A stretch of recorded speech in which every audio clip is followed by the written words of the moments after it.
Welcome back to Rockford Reading Daily. We're continuing to read The Souls of Black Folk by W.E.B. Du Bois. We are on chapter 9 of The Sons of Master and Man. Now, is this a minor matter which has no influence on the main question of the industrial and intellectual development of the Negro? Can we establish a mass of black laborers and artisans and landholders in the South who, by law and public opinion, have absolutely no voice in shaping the laws under which they live and work?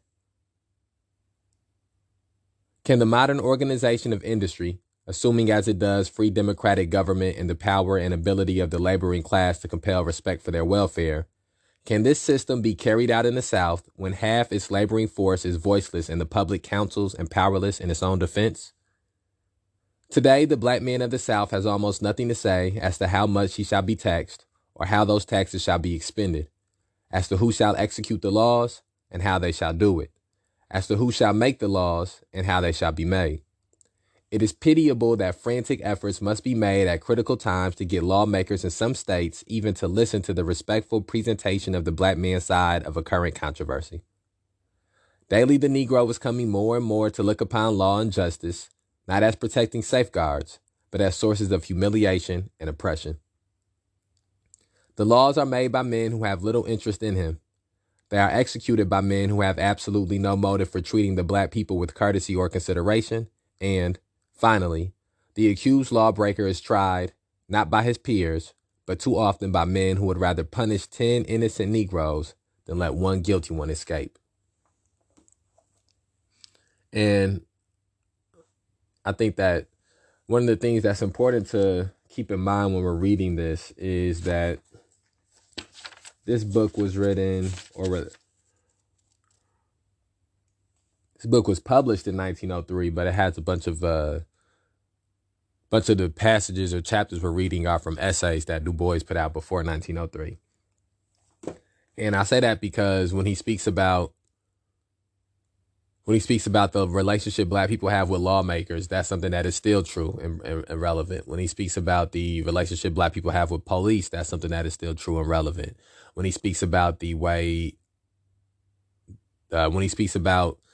relationship that black people have with the judicial process and juries, that's something that is still very relevant.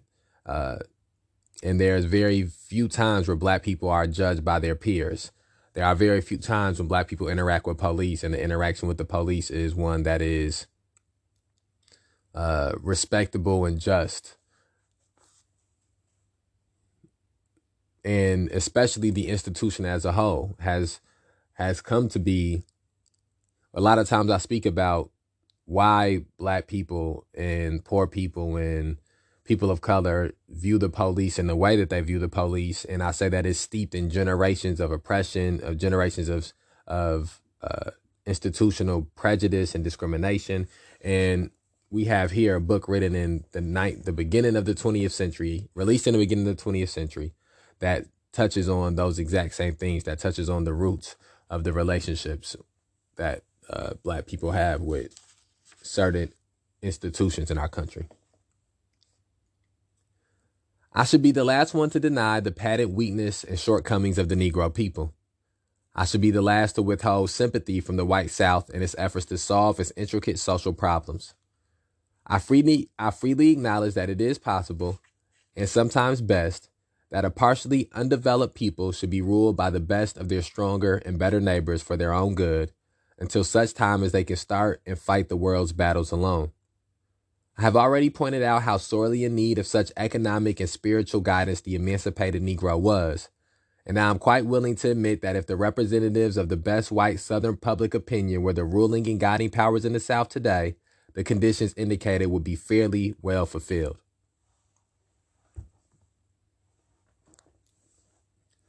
Excuse me.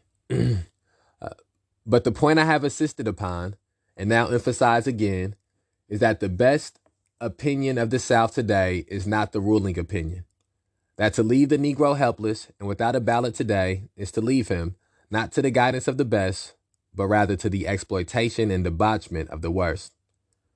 That this is no truer of the South than of the North than of Europe, in any land, in any country under modern free competition, to lay any class of weak and despised people, be they white, black, or blue, at the political mercy of their stronger, richer, and more resourceful fellows, is a temptation which human nature seldom has withstood and seldom will withstand. Moreover, the political status of the Negro in the South is closely connected with the question of Negro crime. There can be no doubt that crime among Negroes has sensibly increased in the last 30 years, and that there has appeared in the slums of great cities a distinct criminal class among the blacks.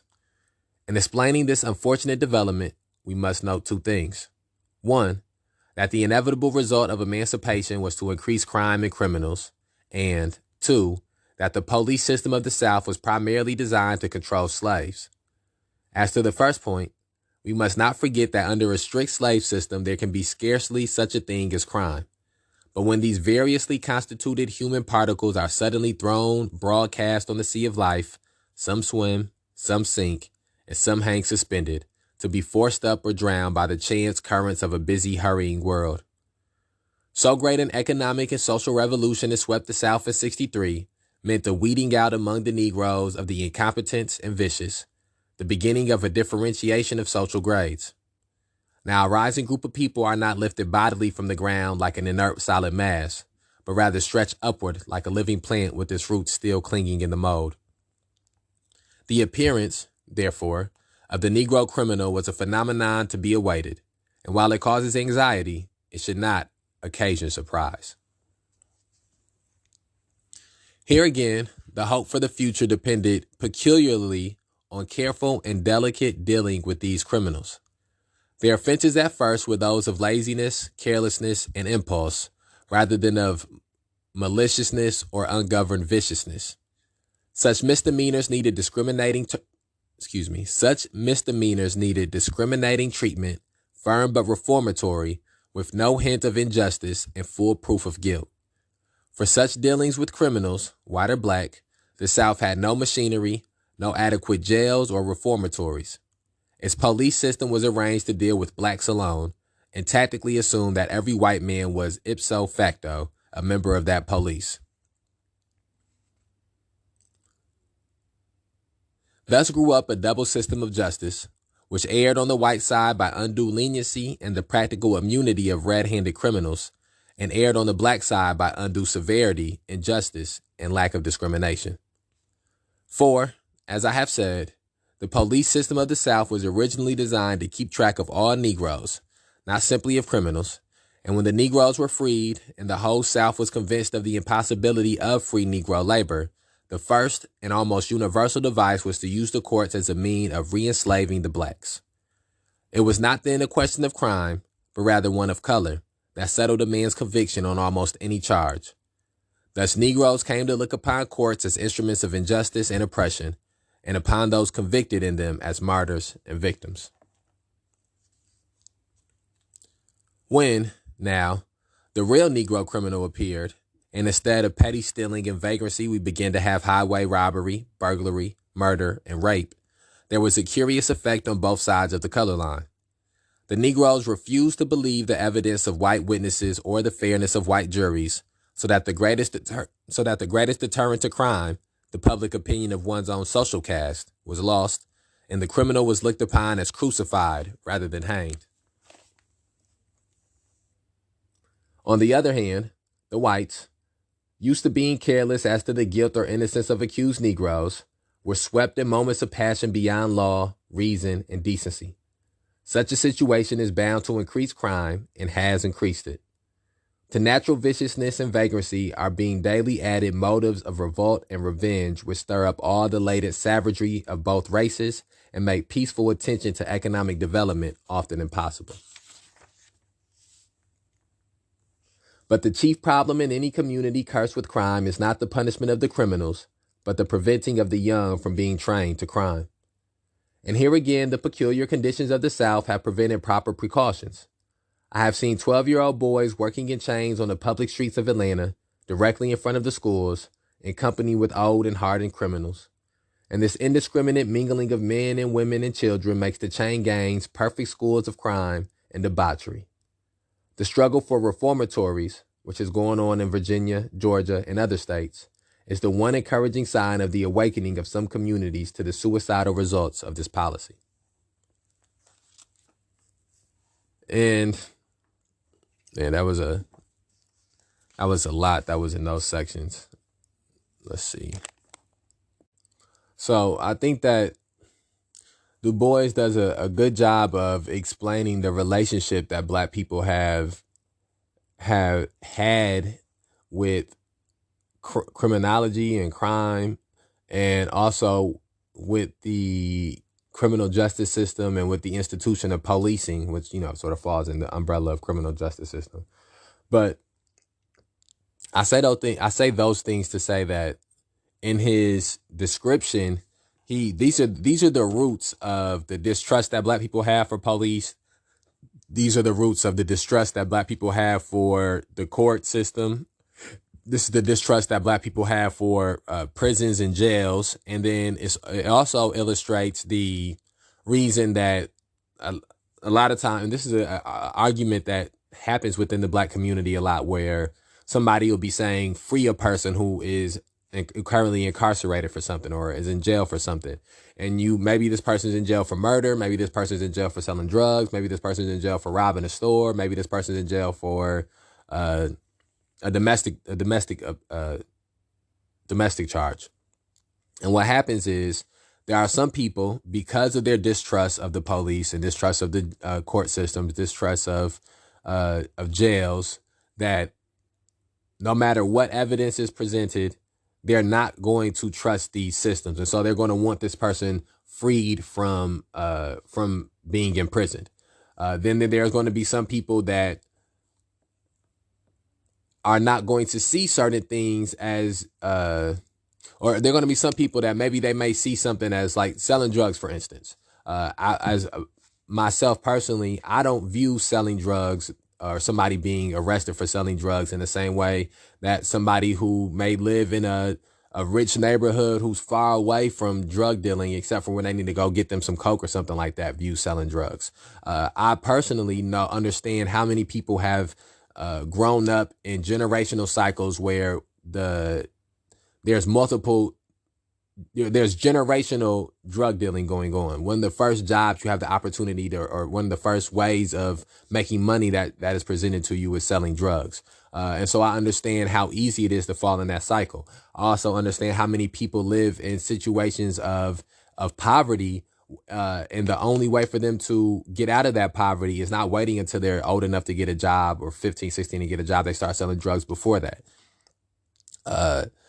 And so for me personally, I'm never going to agree with somebody being in prison for selling drugs. But that also traces back to what we've read here. And the reason that I know people who are in those generational cycles, the reason that I know people who live in those type of situations of desperation and poverty, is because of the inherent oppression and exploitation of Black people that has led to them being in those type of circumstances and situations. And so for every person who has that view on selling drugs, there's somebody who has that view on a lot of other things. When you've seen the negative ramifications of institutions like policing, in courts and jails, you begin to disagree with them completely in ideology. When you've seen how much that they have destroyed families and communities and neighborhoods, you begin to be just adamantly against them wholly. And you want a different option. You want better options presented to people.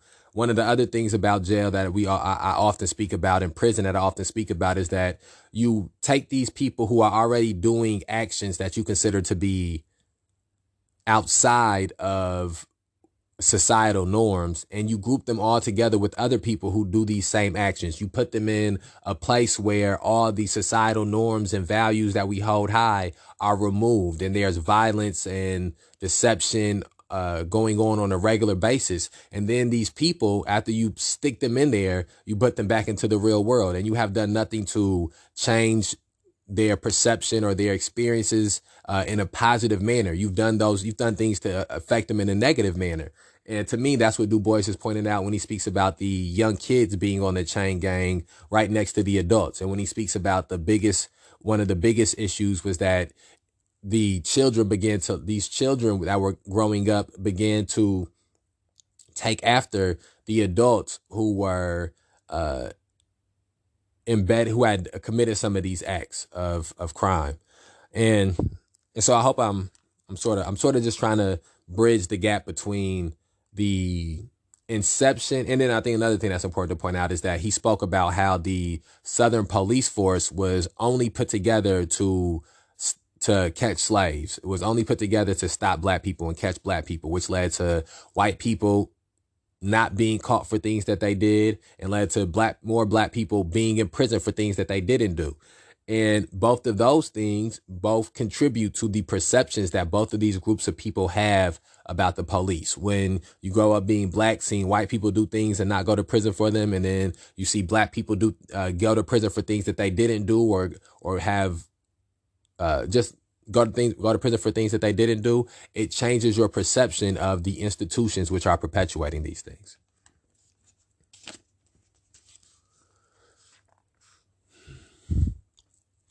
It is the public schools, however, which can be made outside the homes, the greatest means of training decent, self-respecting citizens. We have been so hotly engaged recently in discussing trade schools and the higher education that the pitiable plight of the public school system in the South has almost dropped from view. Of every $5 spent for public education in the state of Georgia, the white schools get $4 and the Negro $1.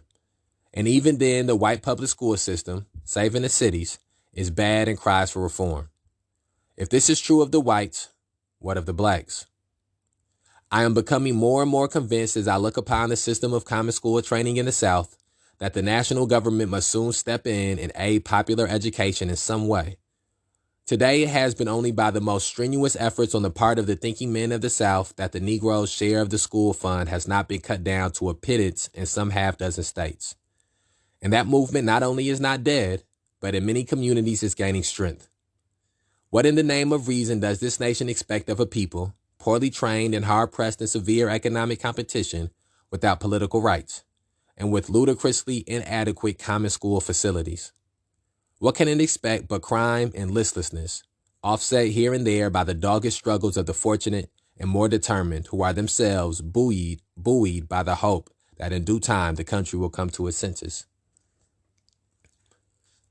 I have thus far sought to make clear the physical, economic, and political relations of the Negroes and whites in the South as I have conceived them, including, for the reasons set forth, crime and education.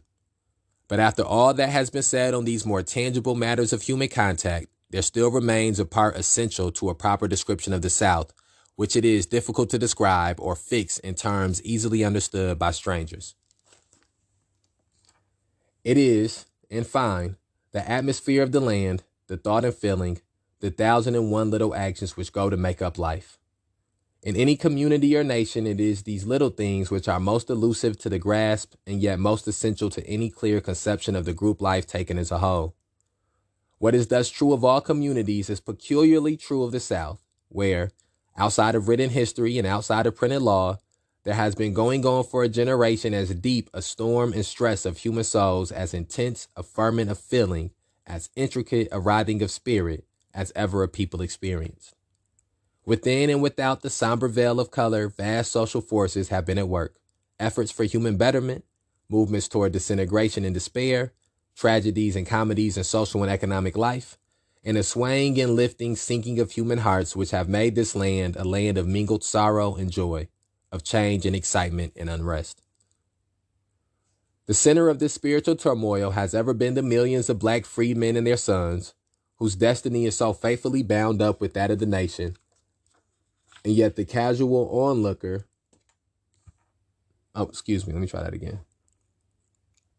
The center of this spiritual turmoil has been ever the millions of black freedmen and their sons, whose destiny is so faithfully bound up with that of the nation.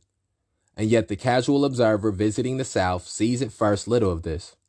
He notes the growing frequency of dark faces as he rides along, but otherwise the days slip lazily on, the sun shines, and the little world seems as happy and contented as other worlds he has visited. Indeed, on the question of questions, the Negro problem, he hears so little that there almost seems to be a conspiracy of silence. The morning papers seldom mention it, and then usually in a far-fetched academic way. And indeed, almost everyone seems to forget and ignore the darker half of the land until the astonished visitor is inclined to ask if, after all, there is any problem here. But if he lingers long enough, there comes the awakening, perhaps in a sudden whirl of passion which leaves him gasping at its bitter intensity, more likely in a gradually dawning sense of things he had not first noticed. Slowly but surely his eyes begin to catch the shadows of the color line. Here he meets crowds of Negroes and whites. Then he is suddenly aware that he cannot discover a single dark face. Or again, at the close of a day's wandering, he may find himself at some strange assembly where all faces are tinged brown or black, and where he has the vague, uncomfortable feeling of the stranger. He realizes at last that silently, resistlessly, the world about him flows in two great streams. They ripple on in the same sunshine. They approach and mingle their waters in seeming carelessness. Then they divide and flow wide apart. It is done quietly. No mistakes are made, or if one occurs, the swift arm of the law and of public opinion swings down for a moment, as when the other day a black man and a white woman were arrested for talking together on Whitehall Street in Atlanta. That's crazy. I think the arresting people for talking to each other is insanity. But it also lets you know just how deeply the status quo was, how deeply they were striving to maintain the status quo. Okay. Now, if one notices carefully, one will see that between these two worlds, despite much physical contact and daily intermingling, there is almost no community of intellectual life or point of transference where the thoughts and feelings of one race can come into direct contact and sympathy with the thoughts and feelings of the other.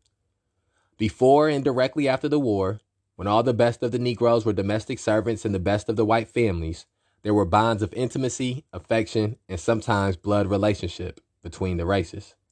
They lived in the same home, shared in the family life, often attended the same church, and talked and conversed with each other.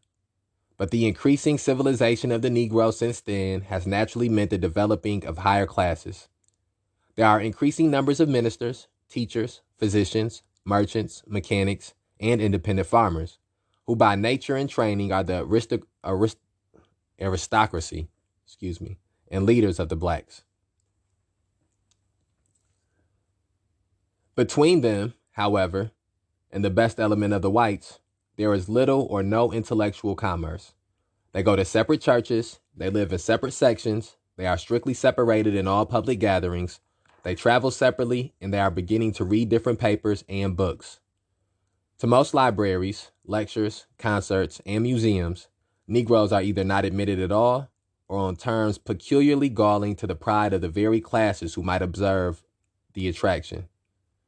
The daily paper chronicles the doings of the black world from afar with no great regard for accuracy, and so on throughout the category of means for intellectual communication, schools, conferences, efforts for social betterment, and the like.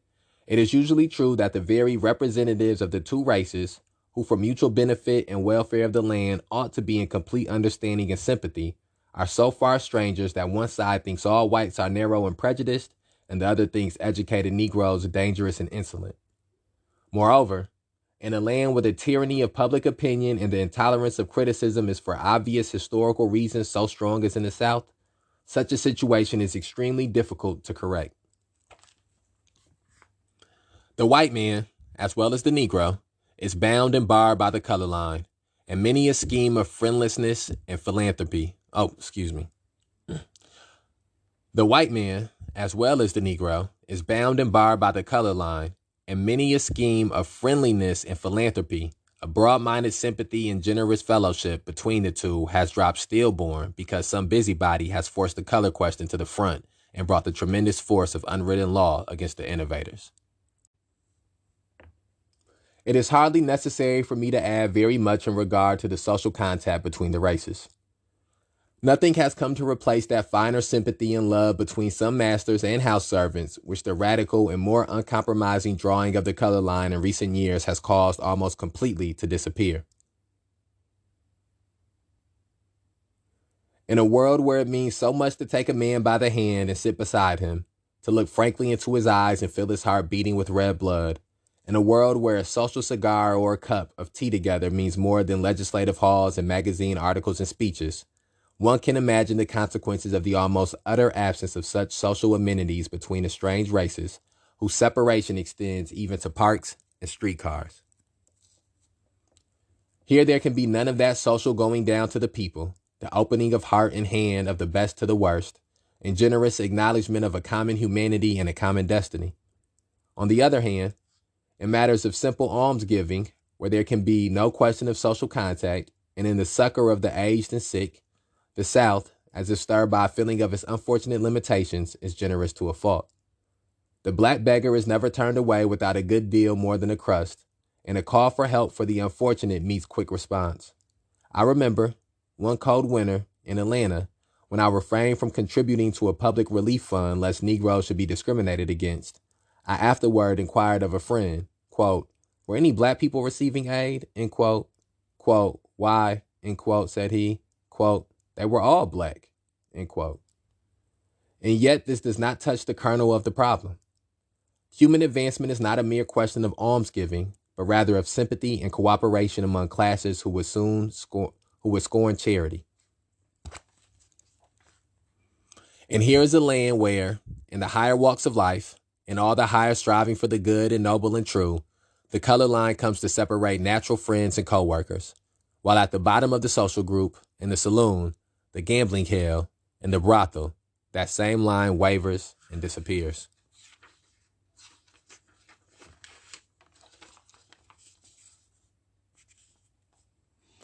I have sought to paint an average picture of real relations between the sons of master and man in the South. I have not glossed over matters for policy's sake, for I fear we have already gone too far in that sort of thing. On the other hand, I have sincerely sought to let no unfair exaggerations creep in. I do not doubt that in some Southern community conditions are better than those I have indicated, while I am no less certain that in other communities they are far worse. Nor does the paradox and danger of the situation fail to interest and perplex the best conscience of the South. Deeply religious and intensely democratic as are the mass of the whites, they feel acutely the false position in which the Negro problems place them. Such an essentially honest-hearted and generous people cannot cite the caste-level precepts of Christianity or believe in equality of opportunity for all men, without coming to feel more and more with each generation that the present drawing of the color line is a flat contradiction to their beliefs and professions. But just as often as they come to this point, the present social condition of the Negro stands as a menace and a portent before even the most open-minded. If there were nothing to charge against the Negro but his blackness or other physical peculiarities, they argue, the problem would be comparatively simple. But what can we say to his ignorance, shiftlessness, poverty, and crime? Can a self-respecting group hold anything but the least possible fellowship with such persons and survive? And shall we let a mawkish sentiment sweep away the culture of our fathers or the hope of our children? The argument so put is of great strength, but it is not a whit stronger than the argument of thinking Negroes. Granted, they reply, that the condition of our masses is bad. There are certainly on the one hand adequate historical cause for this, and unmistakable evidence that no small number have, in spite of tremendous disadvantages, risen to the level of American civilization.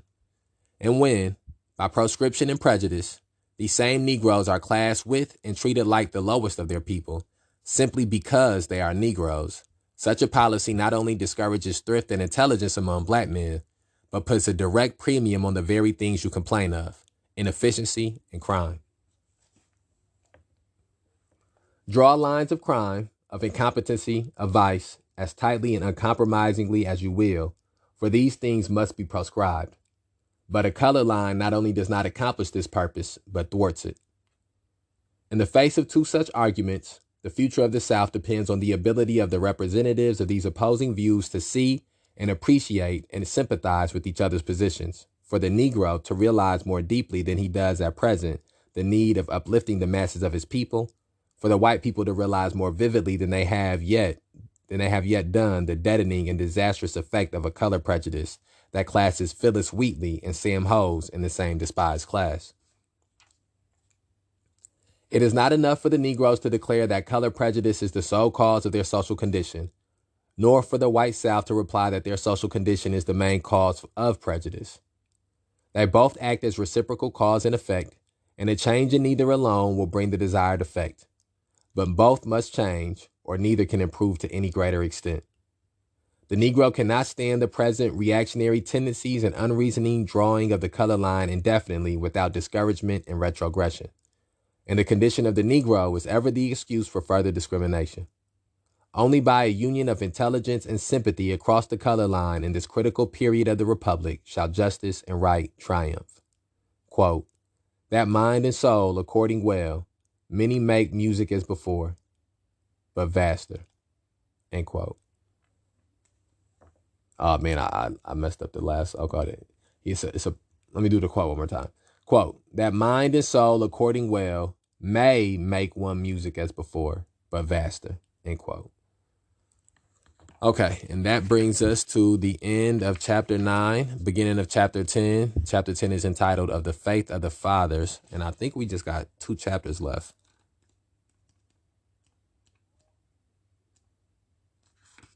Okay, I take that back. We have 3. Okay, we got 3 chapters left. So probably about a week worth of episodes.